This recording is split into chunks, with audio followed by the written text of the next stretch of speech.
जय श्री कृष्ण। भगवान श्री कृष्ण के 13 रूप हैं और हर रूप का अलग ही एक रंग है। भगवान श्री कृष्ण को पूर्ण अवतार माना जाता है। 64 कलाओं में दक्ष श्री कृष्ण ने हर क्षेत्र में अपने व्यक्तित्व की छाप छोड़ी है। वैसे तो भगवान श्री कृष्ण के सैकड़ों रूप और रंग हैं, लेकिन जानते हैं उनके 13 रूपों के बारे में। सबसे पहले आता है बाल कृष्ण। भगवान श्री कृष्ण का जन्म अद्भुत परिस्थितियों में हुआ और उनके बाल लीलाओं पर हजारों किताबें लिखी जा चुकी हैं। श्रीमद् भागवत पुराण में उनकी बाल लीलाओं का वर्णन मिलता है। श्री कृष्ण का बचपन गोकुल और वृंदावन में बीता। श्री कृष्ण ने ताड़का, पूतना और शट्टासुर आदि का बचपन में ही वध कर डाला था। बाल कृष्ण को माखन चोर भी कहा जाता है। नंबर 2 पर आता है गोपाल कृष्ण। भगवान श्री कृष्ण एक ग्वाले थे और वे गाय चराने जाते थे, इसलिए उन्हें गोपाल भी कहा जाता है। ग्वाले को गोप और ग्वालन को गोपी कहा जाता है। हालांकि यह शब्द अनेक अर्थों वाला है। पुराणों में गोपी कृष्ण लीला का वर्णन मिलता है। इसमें गोप और गोपिकाएं डांडिया रास करते हैं। तीसरे नंबर पर आता है रक्षक कृष्ण।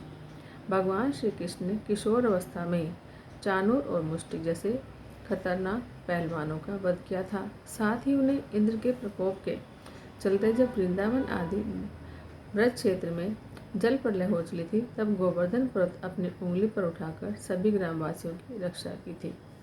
नंबर 4 पर आता है शिष्य कृष्ण। भगवान श्री कृष्ण के गुरु सांदीपनि थे। उनका आश्रम अवंतिका यानी उज्जैन में था।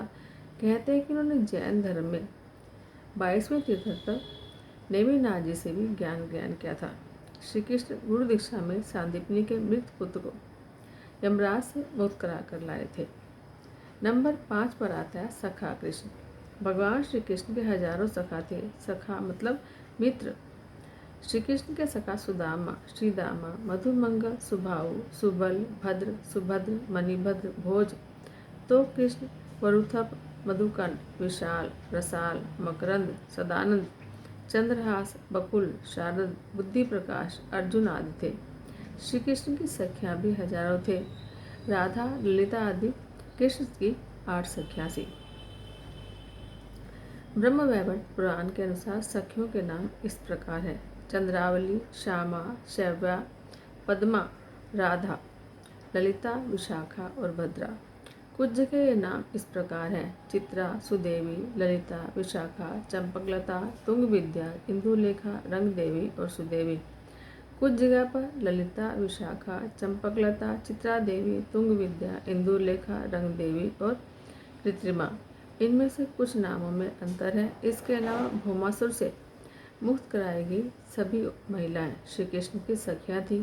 द्रौपदी भी श्री कृष्ण की सखी थी। नंबर 6 पर आता है प्रेमी कृष्ण। कृष्ण को चाहने वाली बहुत सी गोपियां और प्रेमिकाएं थी।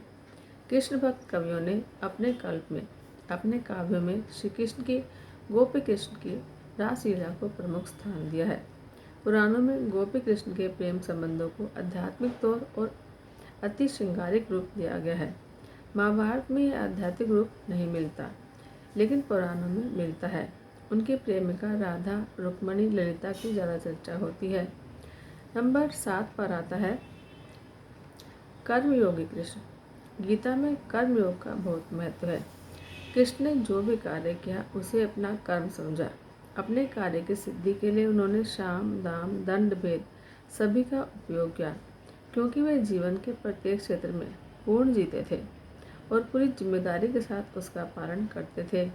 न अतीत में न भविष्य में, जहाँ है वहाँ पूरी सघनता से जीना ही उनका उद्देश्य रहा। नंबर 8 पर आता है धर्म योगी कृष्ण। भगवान श्री कृष्ण ने ऋषि वेदव्यास के साथ मिलकर धर्म के लिए बहुत कार्य किए। गीता में उन्होंने कहा भी है कि जब जब धर्म की हानि होगी और तब तक मैं अवतार लूँगा।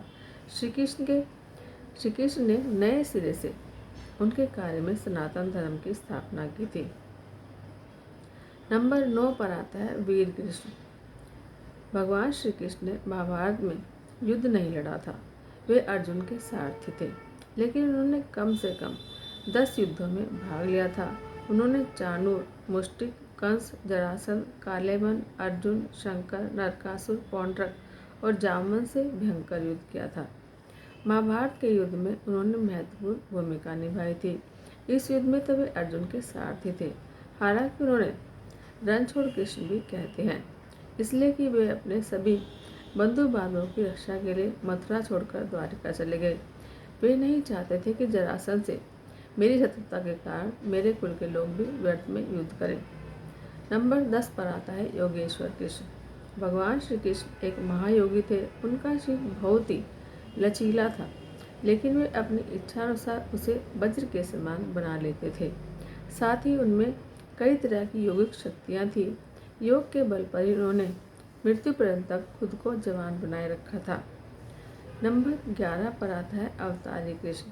भगवान श्री कृष्ण विष्णु के अवतार थे। उन्हें पूर्ण अवतार माना जाता है। महाभारत के युद्ध के दौरान अर्जुन को उन्होंने अपना विराट स्वरूप दिखाकर यह सिद्ध कर दिया था कि वे ही परमेश्वर हैं।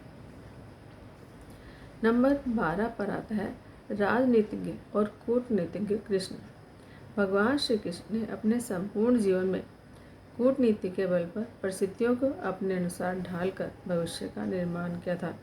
उन्होंने जहाँ कर्ण के कवच और कुंडल दान में दिलवा दिए, वहीं उन्होंने दुर्योधन के संपूर्ण शिर को वज्र के समान होने से रोक दिया। सबसे शक्तिशाली बबरीक का शीश मांग लिया, तो दूसरी ओर उन्होंने घटोत्कच को सही समय पर युद्ध में उतारा। ऐसी सैकड़ों बातें हैं जिससे पता चलता है कि किस चालाकी से उन्होंने संपूर्ण महाभारत की रचना की और पांडवों को जीत दिलाई। नंबर 13 पर आता है कि रिश्तों में खरे उतरने वाले श्री कृष्ण। भगवान श्री कृष्ण की 8 पत्नियां थीं। रुक्मणी, जामवंती, सत्यभामा, मित्रवंदा, सत्या, लक्ष्मणा, भद्रा और कालिंदी।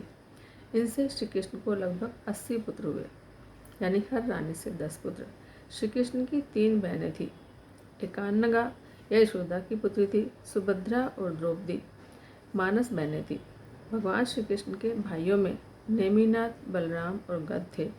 सुभद्रा का विवाह श्री कृष्ण ने अपनी बुआ कुंती के पुत्र अर्जुन से किया था। उसी तरह श्री कृष्ण ने अपने पुत्र साम का विवाह दुर्योधन की पुत्री लक्ष्मणा से किया था। श्री कृष्ण के रिश्तों की बात करें तो वे बहुत ही उलझे हुए थे। तो ये थे 13 रूप भगवान श्री कृष्ण के। जय श्री कृष्ण, जय जय श्री राधे।